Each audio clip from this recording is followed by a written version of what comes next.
Hi friends, welcome to TipsLavanya YouTube channel. இன்னைக்கு நம்ம சேனல்ல ஒரு சூப்பரான அவரக்காய் பொரியல் எப்படி பண்றதுன்னு பார்க்க போறோம்.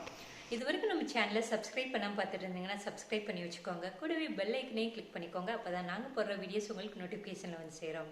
வாங்க வீடியோக்குள்ள போலாம்.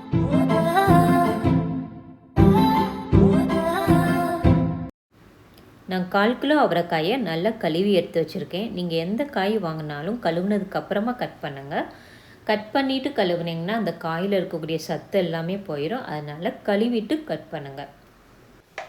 அவரைக்காயை எப்படி கட் பண்ணுறதுன்னு பார்க்கலாம்.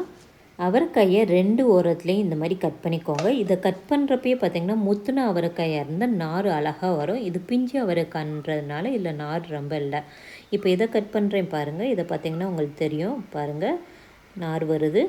இதே மாதிரி தான் நம்ம இந்த மாதிரி கட் பண்ணி இந்த நாரை உருவிடணும். உருவிட்டு அதுக்கப்புறமா நம்ம காயை கட் பண்ணிடணும். நாரை உருவினதுக்கப்புறமா உங்களுக்கு அவரைக்காய் எந்த ஷேப்பில் வேணுமோ அந்த ஷேப்பில் கட் பண்ணிக்கோங்க. நான் குட்டி குட்டியாக கட் பண்ணி பொரியல் பண்ண போகிறேன். நீங்கள் கட் பண்ணுறப்பயே பார்த்திங்கன்னா ஒரு சில நேரம் நார் வரும், சின்ன சின்ன நாராக. அதையும் உருவி எடுத்துட்டு நீங்கள் அழகாக கட் பண்ணி வச்சுக்கோங்க. எல்லாத்தையும் இதே மாதிரி கட் பண்ணி வச்சிடலாம். அடுப்பில் ஒரு பேன் வச்சு அதில் 2 ஸ்பூன் எண்ணெய் ஊற்றி எண்ணெயை நல்லா காய வச்சுருங்க. எண்ணெய் நல்லா காஞ்சதுக்கப்புறமா 1/2 ஸ்பூன் கடுகு போட்டு பொரிய விட்டுருங்க. கடுகு நல்லா பொரிஞ்சதுக்கப்புறமா இதில் கருவேப்பிலையை போட்டு தாளிச்சுக்கோங்க. அடுத்து ஒரு பெரிய வெங்காயத்தை கட் பண்ணி வச்சுருக்கேன், அதை போட்டு வதக்கி விட்டுறலாம். வெங்காயம் வதங்கினதுக்கப்புறமா நம்ம கட் பண்ணி வச்சுருக்க அவரைக்காயை போட்டுடலாம்.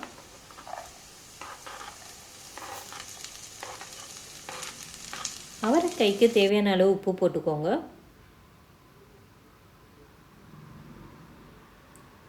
கால் ஸ்பூன் மஞ்சள் தூள், 1/2 ஸ்பூன் வரமிளகாய் தூள், இது எல்லாத்தையும் போட்டுட்டு நல்லா மிக்ஸ் பண்ணி விட்டுருங்க.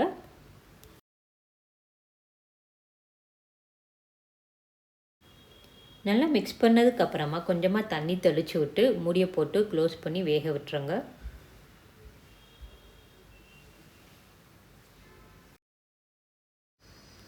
அப்பப்போ ஓப்பன் பண்ணி எல்லா பக்கமும் நல்லா கிண்டி விட்டுக்கோங்க. காய் வெந்துருச்சான்னு பார்க்கலாம். தண்ணிலாம் நல்லா வற்றி காய் சூப்பராக வந்துருச்சு. காய் வந்ததுக்கப்புறமா 2 நிமிஷம் எண்ணெயிலே நல்லா வதக்கி விட்டுக்கோங்க. அப்போ தான் இதோட டேஸ்ட்டு சூப்பராக இருக்கும். அவரைக்காய் சாம்பார், தயிர் சாதம் இதுக்குள்ளலாம் வச்சு சாப்பிட்றப்ப ரொம்ப சூப்பராக இருக்கும். நீங்களும் இதே மாதிரி செஞ்சு பாருங்கள். இதோட டேஸ்ட்டு செம்மையாக இருக்கும். சுவையான அவரைக்காய் பொரியல் ரெடி ஆயிடுச்சு. நீங்களும் இதே மாதிரி செஞ்சு பாருங்கள். செஞ்சு பார்த்துட்டு எப்படி வந்துச்சுன்னு கமெண்ட்டில் ஷேர் பண்ணுங்கள். தேங்க்ஸ் ஃபார் வாட்சிங். இந்த வீடியோ உங்களுக்கு பிடிச்சிருந்துச்சுன்னா லைக் பண்ணுங்கள், ஷேர் பண்ணுங்கள், சப்ஸ்கிரைப் பண்ணுங்கள். மறக்காம பெல் ஐகானை